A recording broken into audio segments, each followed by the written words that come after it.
Michael Mann is back.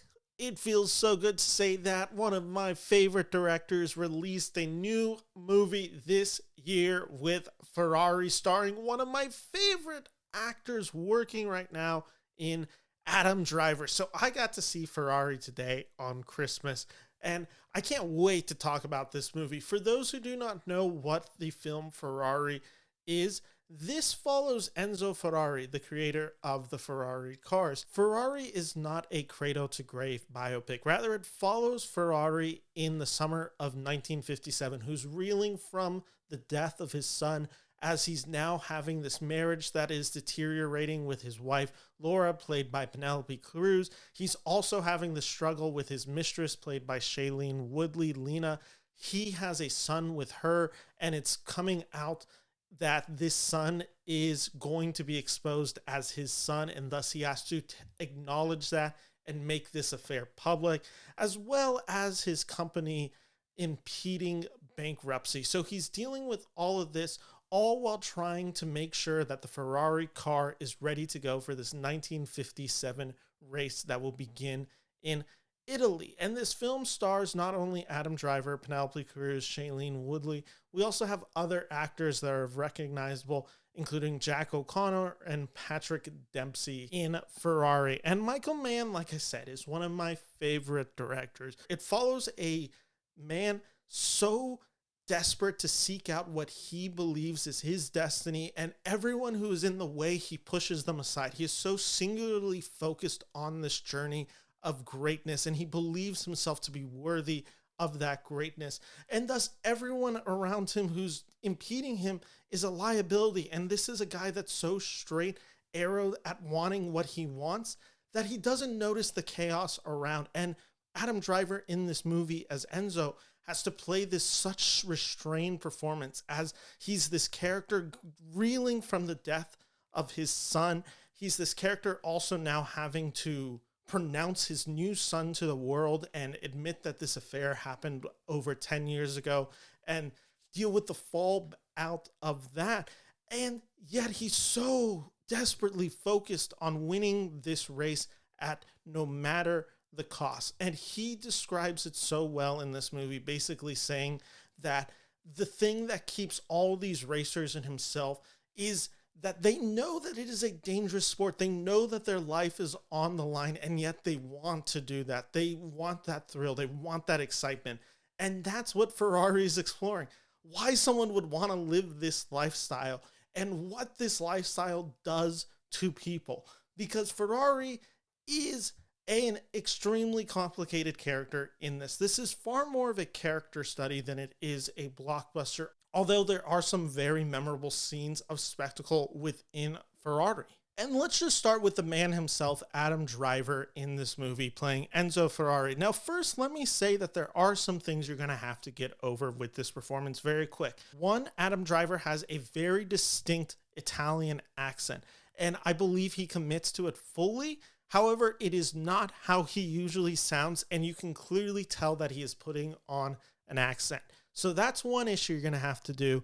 The second issue is Ferrari in this movie, I believe, is supposed to be this older man, and they have Adam in old person's makeup the entire movie. So I believe this character in the summer of 1957. Let's see when Enzo was born. He was born in 1898. So at this point, we're supposed to be believing that Enzo is like 59, 60 in this. And of course, Adam Driver, as of right now, Adam Driver is 40. So there is that little bit of gap where it's just like they're talking about characters or this event that happened in World War II. And you're like, wait a second, how old is this Adam Driver character supposed to be? So fair warning, he is supposed to be in his 60s in it, despite the fact that he is played by a 40-year-old actor. If you can get past all of that, I think this Driver performance is kind of impeccable. It's a movie star defining type performance, but it's not the traditional charismatic lead that Driver can play so well. This is such a restrained performance, even for an actor like Driver, where Driver is so known for the big explosive moments. This guy never has it. This guy is so self-internalized, and he never shows real emotion in this movie. There's glimpses of it, and you can see it almost trying to come out of Driver's performance, but it stays so locked in because this character of Ferrari is so locked in. Thus, emotion would show weakness for him as he's so focused in on his one mission in this movie.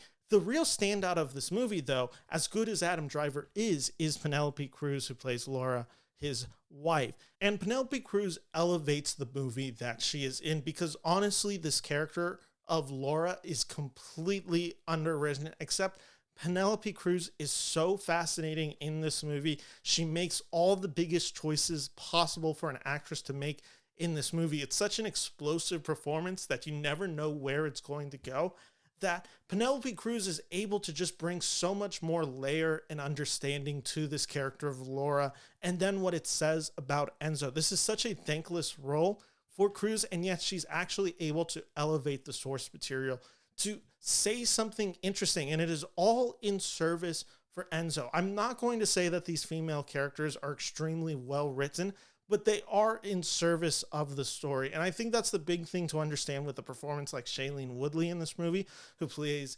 Lena, the woman that Ferrari has an affair with during World War II, that he ends up having a kid with.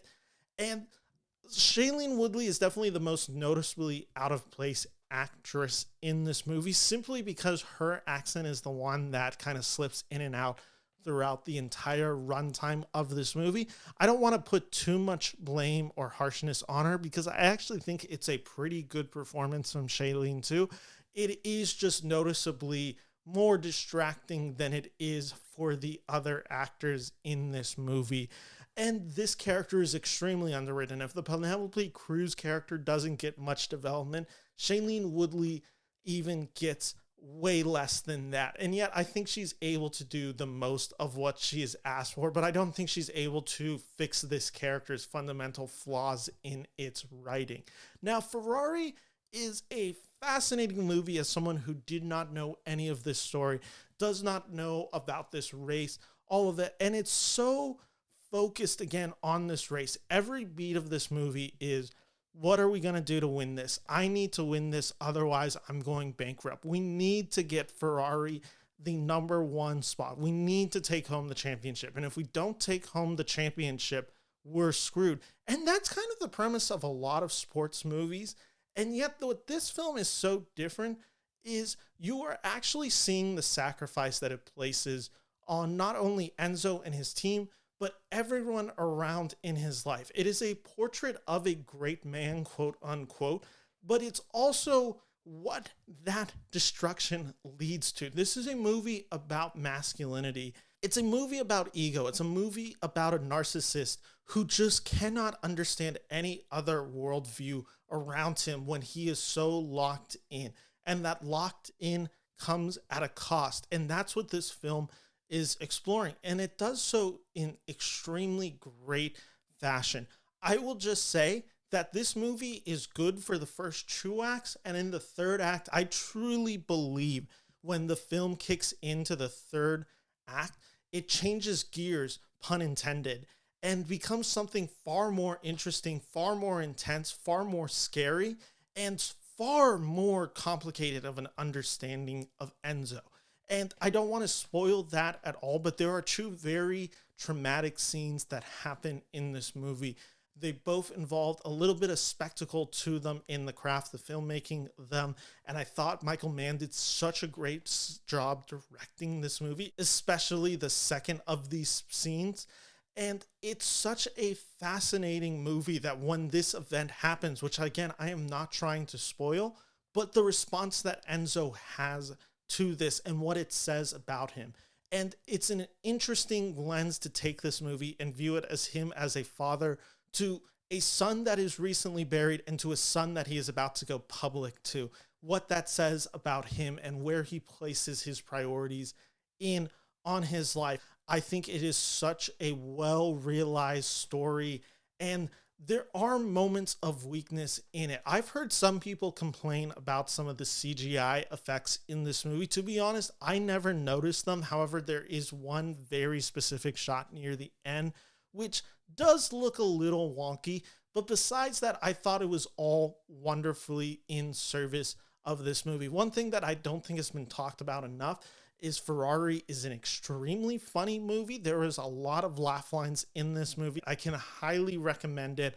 I believe the central performances of Adam Driver and Penelope Cruz are wonderful, just truly great performances. And I can highly recommend you checking out Ferrari this winter. So with that all said, out of a scale of 5 stars, I'm giving it a 3.5 out of 5 stars. And if you like this review, make sure to like and subscribe to my channel below. Help me get to 1,000 followers by the end of 2024. So just do me a favor, hit that bell and subscribe. So thank you all for watching. Merry Christmas, happy holidays, and take care.